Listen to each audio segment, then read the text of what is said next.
Alors, autour de moi, il y a beaucoup de potes français qui sont accros à la télé-réalité sur les colocations. Aurélie, elle arrive, et là, c'est la guerre mondiale de 78.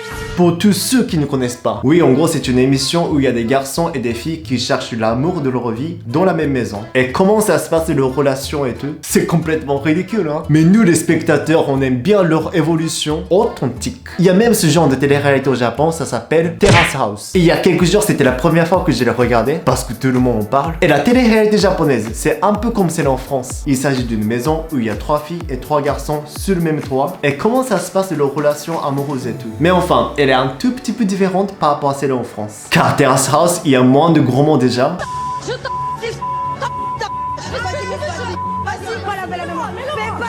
Les Français consomment chaque année plus de 2 milliards de sandwichs. Et on voit même la réaction des personnalités célèbres qui regardent les participants via l'écran. Donc wow, c'est bizarre. Je sais pas pour celle en France, mais beaucoup de potes, même les présentateurs, disent que celle du Japon n'est pas du tout scénarisée. Et leur comportement et leurs actes sont tous naturels. Donc c'est une émission de télé-réalité tout originale.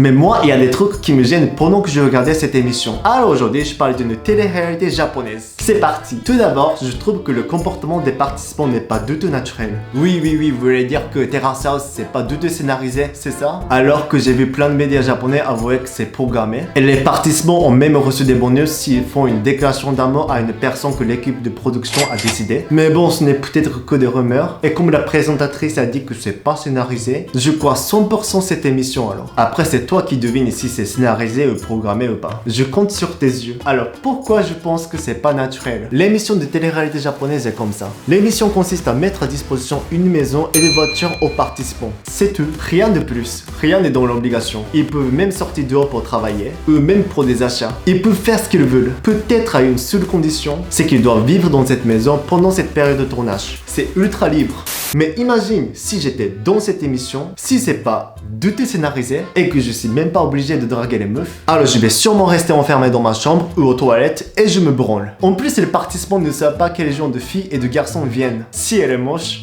c'est mort ou quoi. J'ai regardé à l'arrache presque toutes les filles de Terrace House, mais aucune ne me plaise. Oui, si j'étais là, ils me choisiraient peut-être pas non plus. Et ce qui me gêne encore, c'est chaque épisode de toujours 3 filles et 3 garçons. Mais attends, mais...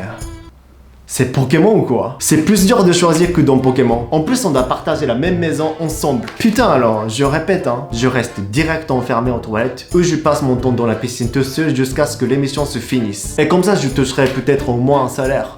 D'ailleurs, je sais pas si on peut toucher un salaire. Sinon, je fais juste la promo de ma chaîne YouTube, comme presque tous les participants font. Mais déjà, ça n'a rien à voir avec l'amour, tout ça. Oui, le truc qui me gêne le plus dans l'émission, c'est que les participants font vraiment attention aux caméras. Ça veut pas dire qu'ils fixent les caméras des yeux, juste leur comportement devient trop étrange. L'émission commence tout au début, une participante débarque la première fois dans la maison et elle dit mais what the fuck? Chaque épisode, les participants se parlent étrangement à eux-mêmes, même si ils sont tous seuls. Mais je ne parle jamais comme ça. Quand je suis tout seul, je parle plutôt... Donc je me disais sérieusement, pourquoi ils se parlent à eux-mêmes comme ça tout seuls? C'est ultra bizarre, alors qu'ils ont des grosses valises comme ça, et ils ne disent jamais.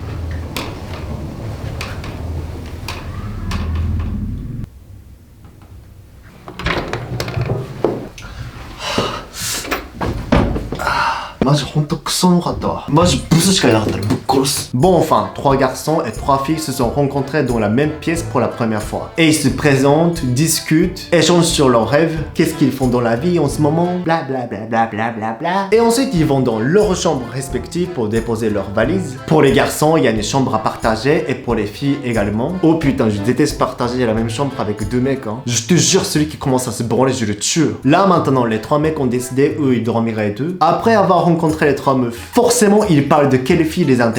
Et un mec répond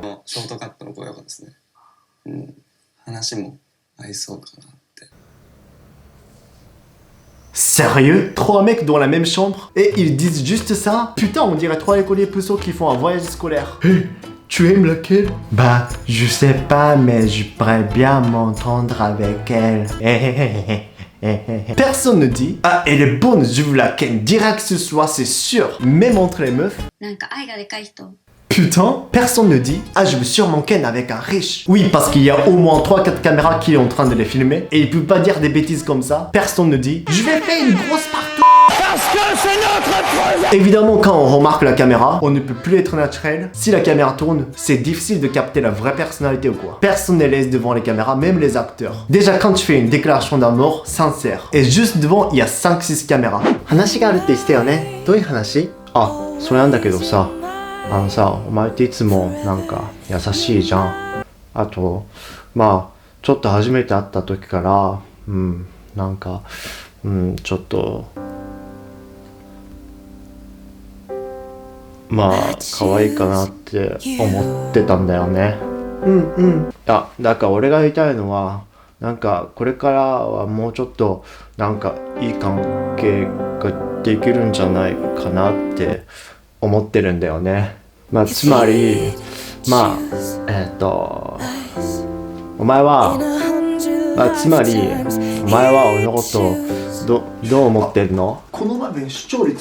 Mais oui, d'un côté, c'est possible qu'il y en ait certains qui jouent une fausse romance devant les caméras, juste pour avoir du temps d'écran. Bon, en gros, l'histoire avance au fur et à mesure. Ils sympathisent et des fois ils se disputent. Comme certains d'entre vous le savent, récemment, il y a une participante qui s'est suicidée à cause des critiques sur les réseaux sociaux. Plutôt à cause des gens qui n'ont pas de couilles, on peut dire. Apparemment, la fille était détestée par plein de spectateurs suite à son comportement récent. Les haters disent que c'est la liberté d'expression d'envoyer des messages méchants et critiquer ce qu'ils veulent. Mais ok, restons anonymes en cachant leur visage et en critiquant ce qu'ils veulent pour se déstresser. Bravo, hein. En tout cas, les gens qui l'ont critiqué avec des vagues crevées et meurs s'il te plaît, eux ils ne distinguent pas ce qui fait partie du divertissement et de la réalité. Parce que même si ce n'est pas scénarisé, ça reste juste un divertissement. Les réalisateurs peuvent éditer et même couper les scènes qu'ils veulent pas. Donc ils peuvent créer des épisodes de polémiques scandaleux pour qu'il y ait plus de gens qui les regardent. Comme si c'est bien réaliste et que ça se passe soi-disant sans scénario. Si un participant fait un comportement inapproprié, nous avons tendance à croire que c'est cette personne qui est une mauvaise personne à la base. Bon, après tout, dans l'émission de télé-réalité japonaise, ils utilisent des mots et des phrases qu'on utilise dans la vie quotidienne. Donc ça t'aidera sûrement à t'améliorer en japonais. Bon, c'est la fin de la vidéo. Merci d'avoir regardé cette vidéo, j'espère que ça vous a plu. Et vous, qu'est-ce que vous pensez de cette émission? Dites-le moi en commentaire. Et abonnez-vous et partagez la vidéo s'il vous plaît. Salut!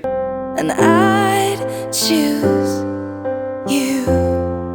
In 100 lifetimes, I'd choose you. In 100 worlds, I'd find you.